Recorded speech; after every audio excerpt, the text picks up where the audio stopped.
नमस्कार स्टूडेंट्स, जय हिंद जय भारत। आज हम अध्ययन करेंगे व्यष्टि अर्थशास्त्र के अंतर्गत वितरण का सिद्धांत, डिस्ट्रीब्यूशन थ्योरी।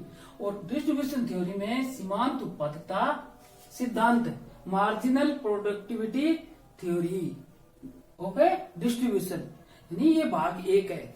ये थोड़ा सा चैप्टर क्या है, बड़ा है, इसलिए इसको दो भागों में बांटा गया है। सीमांत उत्पादकता सिद्धांत क्या है? तो सीमांत उत्पादकता सिद्धांत वितरण का महत्वपूर्ण सिद्धांत माना गया है।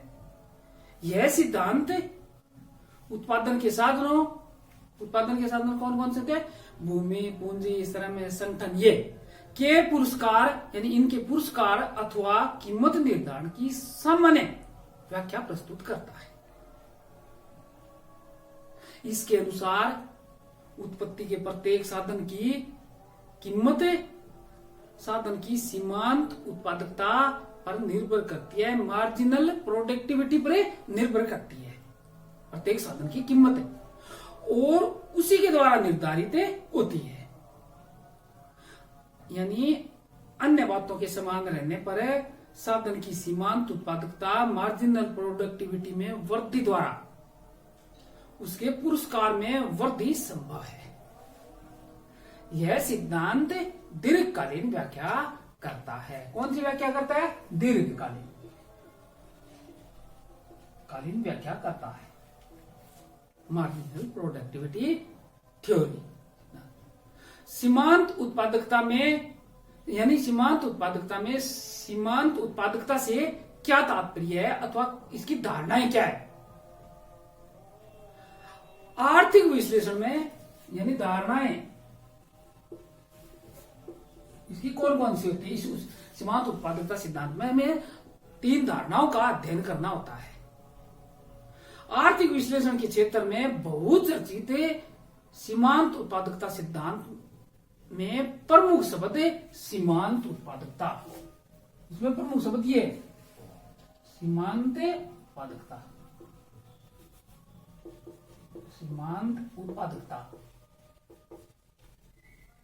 मार्जिनल प्रोडक्टिविटी यानी सीमांत उत्पादकता मार्जिनल प्रोडक्टिविटी के अनेक अभिप्राय और धारणाएं प्रचलित है। इस सिद्धांत की व्याख्या से पूर्व है, यानी ये मार्जिनल प्रोडक्टिविटी जो डिस्ट्रीब्यूशन का सिद्धांत है, इस सिद्धांत की हमें व्याख्या करने से पूर्व इसके अनेक अभिप्राय एवं धारणाएं यानी अनेक धारणाओं का अभिप्रायों यानी इम्प्लीकेशन का अध्ययन आवश्यक है या इसे समझना आवश्यक है। कौन कौन सी? पहली है सीमांत भौतिक उत्पादकता। ये 3 धारणाएं हैं। इसको सीमांत भौतिक उत्पादकता, मार्जिनल प्रोडक्टिविटी,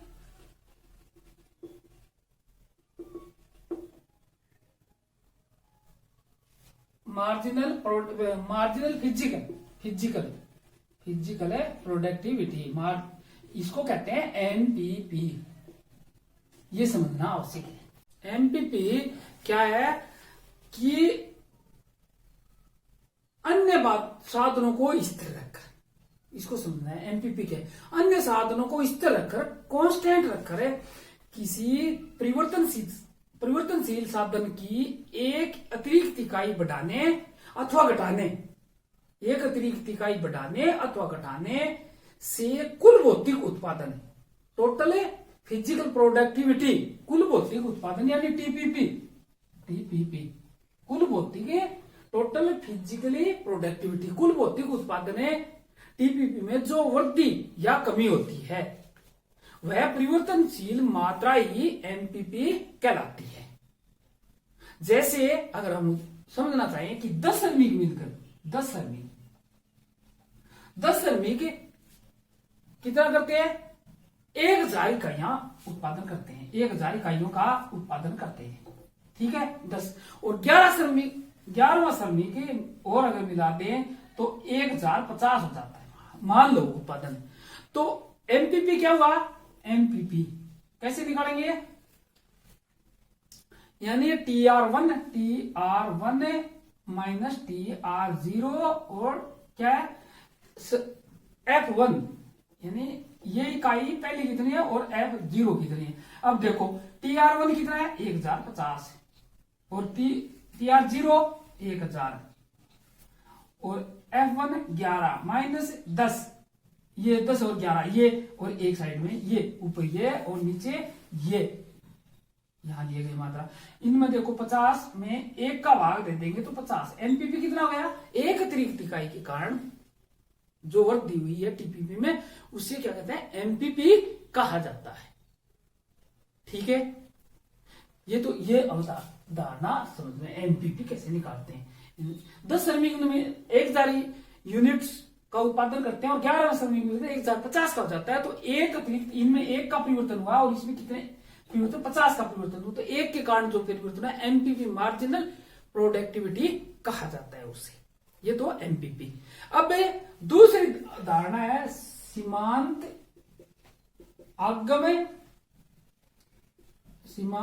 आगम्य उत्पादकता, जिसको कहते हैं मार्जिनल रेवेन्यू प्रोडक्टिविटी, जिसको एमआरपी कहा जाता है। एमपीपी और एमआरपी कहा जाता है इसको। ये क्या है, उसी प्रकार जैसे कुल आगम्य वृद्धि या कमी, एक अतिरिक्त इकाई के कारण कुल आगम्य वृद्धि या कमी, जैसे इसी प्रकार TR1 माइनस TR0 और F1 माइनस F0, या ऐसा कह सकते हैं TR में परिवर्तन, TR में कितना परिवर्तन हुआ, F इसमें कितना परिवर्तन हुआ, इसको कह सकते हैं। ये डेल्टा किसका सिंबल है, प्रतीक है परिवर्तन का, चेंज का। डेल्टा मीन परिवर्तन, एक अतिरिक्त इकाई के कारण जो कुल आगम्य परिवर्तन होता है, कुल आगम उत्पादकता में जो परिवर्तन होता है उसे एमआरपी कहा जाता है, मार्जिनल रेवेन्यू प्रोडक्टिविटी। उसी प्रकार जैसे ये इसमें क्या है एमपीपी, सीमांत भौतिक उत्पादन, और सीमांत का मतलब है परिवर्तन, एक अतिरिक्त इकाई के कारण कितना परिवर्तन हुआ उसे सीमांत कहा जाता है। दूसरी ये उदाहरण एमआरपी की वाली है। तीसरी प्रमुख उदाहरण सीमांत उत्पादकता का मूल्य, सीमांत उत्पादकता का मूल्य, वैल्यू ऑफ मार्जिनल प्रोडक्टिविटी, इसको कैसे निकालेंगे, जैसे वीएमपी, इसको वीएमपी कहते हैं। वीएमपी निकालने के लिए क्या करना पड़ता है, जो हमारी एमपीपी है, एमपीपी ये गुणा प्राइस का मतलब है कीमत है, तो कीमत से गुणा कर दो तो वीएमपी निकल जाएगा। प्राइस से वीएमपी निकालने के लिए एमपीपी गुणा प्राइस, वीएमपी निकल जाएगा। और एमआरपी अगर निकालना चाहें ये, तो क्या करना पड़ेगा, एमआरपी निकालने के लिए एमपीपी को ये भी कर सकते हैं, गुणा कर सकते हैं किससे, एमआर से गुणा भी कर सकते हैं, इसको हल कर सकते हैं। इन तीनों धारणाओं को हमें एक तालिका द्वारा भी समझ सकते हैं। तालिका कौन सी है देखेंगे, हम अध्ययन करेंगे। ये तीनों अवधारणाएं कैसे निकाली जाती है, इनकी वैल्यू, इन तीनों धारणाओं कौन सी धारणा है, एमपीपी, एमआरपी और वीएमपी, ये कैसे निकाले जाए, VMP value of marginal productivity. अब जैसे यहां लेते हो साधन की इकाइयां, तालिका के माध्यम से समझेंगे इसको।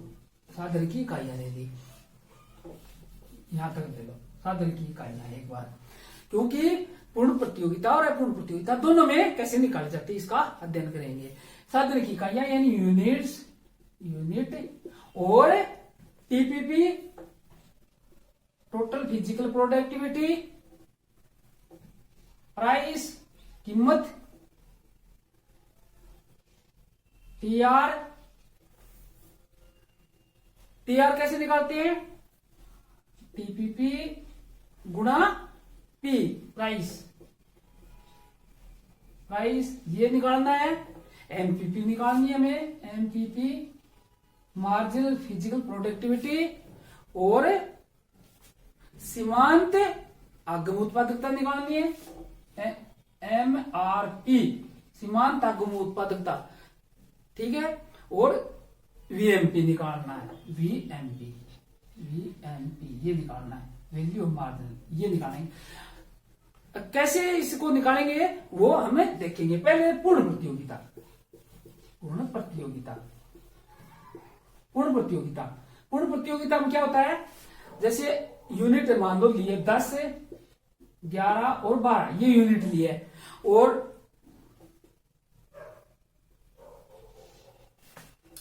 इसकी इकाइयां टीपीपी हो जाती है मान लो 100,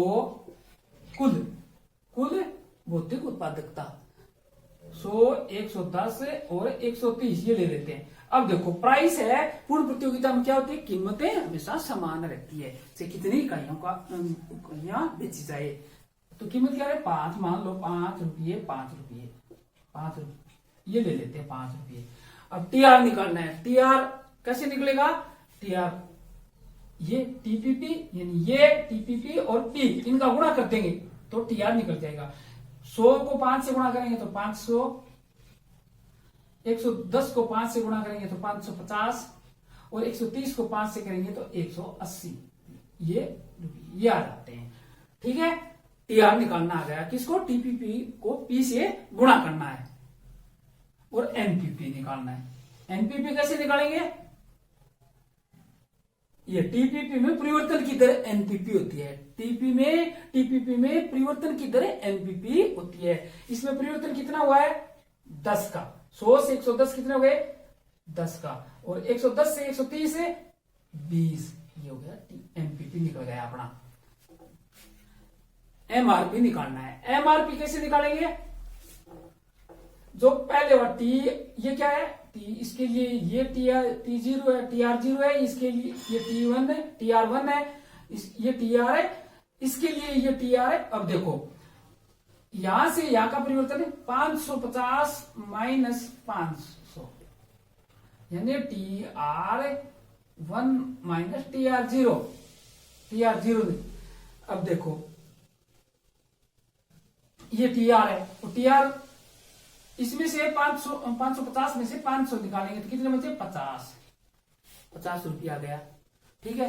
और ये 500 कितने हो गए 530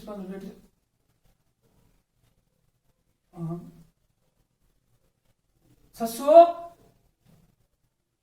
0 5 15 1 और 650 हो गए 650, ठीक है। इसका गुणा करेंगे 130 को 5 से तो 650। अब इसमें इस 650 में से घटाएंगे 550 तो कितना आ गए 100, ये आगे एमआरपी निकालते हैं, ठीक है। और अब हमें वीएमपी निकालना है। वीएमपी निकालने के लिए क्या करना पड़ता है, एमपीपी को प्राइस से गुणा करना पड़ता है, एमपीपी गुणा प्राइस, पी का मतलब है प्राइस से गुणा। एमपीपी कितना है देखो, एमपीपी है 10 को 5 से गुणा कर दो, 10 और 5 ये क्या है एमपीपी और ये प्राइस है 50, यहाँ 50 आ गए और ये 20 5 100 ये आ गया। इसका मतलब ये हुआ क्या कि एमआरपी बराबर किसकी है वीएमपी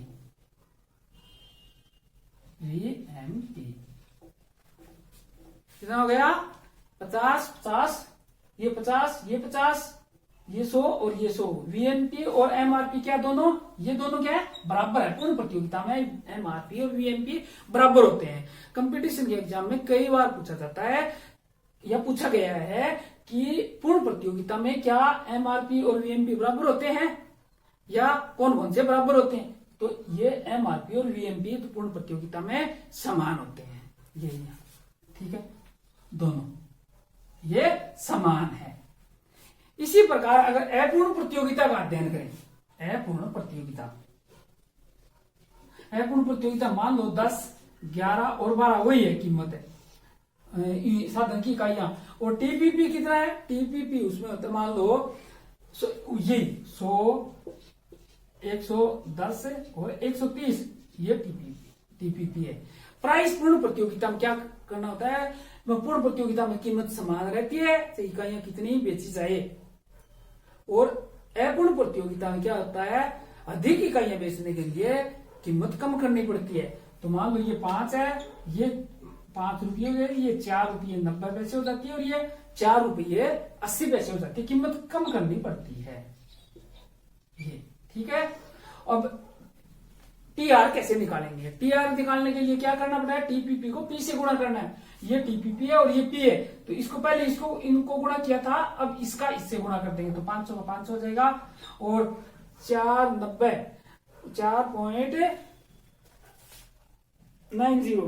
4.90 को गुणा करेंगे किससे, 110 से, तो ये आ जाता है अपना 539। और 130 को 4.80 से इसको करेंगे तो कितना आ जाएगा, ये आ जाएगा 624। ये आ गया। ये अब देखो, अब निकालना है हमें एमपीपी कैसे निकालेंगे, 10 और 20, ये एमपीपी है 10 और 20। अब देखो एमआरपी निकालना है, एमआरपी निकालेंगे तो इसका हो जाएगा 39 और इसका हो जाएगा, जैसे 624 में से 539 निकालते हैं तो ये आता है अपना 85, ये 85 आ गया। और अब वीएमपी निकालना है, वीएमपी निकालेंगे तो क्या करेंगे, 10 को, ये 10 है, क्या करना है, एमआरपी को एमपीपी निकालने के लिए, वीएमपी निकालने के लिए क्या करना पड़ेगा, एमपीपी क्या है, 10 को किससे गुणा करना है, प्राइस से 4.90 और इसको 20 को किससे गुणा करना है, 4.80, इसे गुणा करेंगे तो इसको गुणा करेंगे तो कितना आएगा, ये आएगा 49। ये कितना है, 49। और इसको गुणा करेंगे तो 20 चौके 80 और 8 दूनी 16, 96, ये 96 है। अब इनकी तुलना करनी है, देखो अपूर्ण प्रतियोगिता में क्या होता है, एमआरपी देखो ये 39 है और ये 49 है, ये 85 है और ये 96 है, इनका अंतर है। ज्यादा कौन सा है, वीएमपी ज्यादा होता है किससे, एमआरपी से। ये बात है, अध्ययन करना जरूरी है। इसमें क्या होता है, दोनों समान होते हैं और इसमें कौन सा ज्यादा होता है, ये देखो 39 से 49 ज्यादा है और 85 से 96 ज्यादा है। तो एमपीपी वीएमपी क्या होता है, वैल्यू मार्जिनल प्रोडक्टिविटी की मार्जिनल रेवेन्यू प्रोडक्टिविटी से ज्यादा होती है, अधिक होती है। ये तालिका आपको मैं समझता हूं अच्छी तरह समझ में आ गई होगी। यहां यह उल्लेखनीय है कि पूर्ण प्रतियोगिता में फर्म का मांग वक्र पूर्णतः क्या होता है, लोचदार एक पड़ी रेखा की भांति होता है। क्या होता है, परफेक्ट इलास्टिक होता है।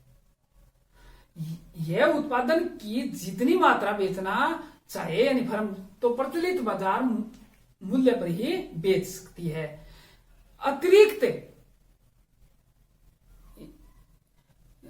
यानी फर्म को अधिक इकाइयां बेचने के लिए क्या है, कीमतें कम नहीं करनी पड़ती, प्रचलित कीमत पर जितनी चाहिए इकाइयां बेच सकती है। अतः फर्म का सीमांत आगम वक्र है, यानी एमआर मार्जिनल रेवेन्यू सीमांत आगम है, औसत आगम है यानी एवरेज रेवेन्यू और कीमत प्राइस तीनों बराबर है होने से एमआरपी वीएमपी क्या होते हैं, बराबर होते हैं। ये पूर्ण प्रतियोगिता में क्या होता है, ये तीनों बराबर होते हैं पूर्ण प्रतियोगिता में, और एक पड़ी हुई रेखा के रूप में होता है। ये तीनों ए आर, एम आर और पी ये क्या होते हैं, पूर्ण प्रतियोगिता में समान होते हैं। ये 0 वाई एक्स है और ये 0 एक्स एक्स है। यहाँ क्वांटिटी और ये ए आर, एम आर और पी ये दर्शाए हैं यहाँ पर 0 वाई एक्स पर, यहाँ क्वांटिटी इकाइयां दर्शाई। कितनी इकाइयां बेच ले, कीमतें कम नहीं करनी पड़ती और एक्स एक्स के समानांतर होता है मांग वक्र। ठीक है, जबकि पूर्ण प्रतियोगिता में ये तो पूर्ण प्रतियोगिता का और अपूर्ण प्रतियोगिता में क्या होता है, अपूर्ण प्रतियोगिता में उत्पादक या फर्म का मांग वक्र प्राय कम लोचदार होता है। क्या होता है, कम लोचदार। उत्पादक अपने उत्पाद की अतिरिक्त इकाइयां कीमत कम करके ही बेच सकता है।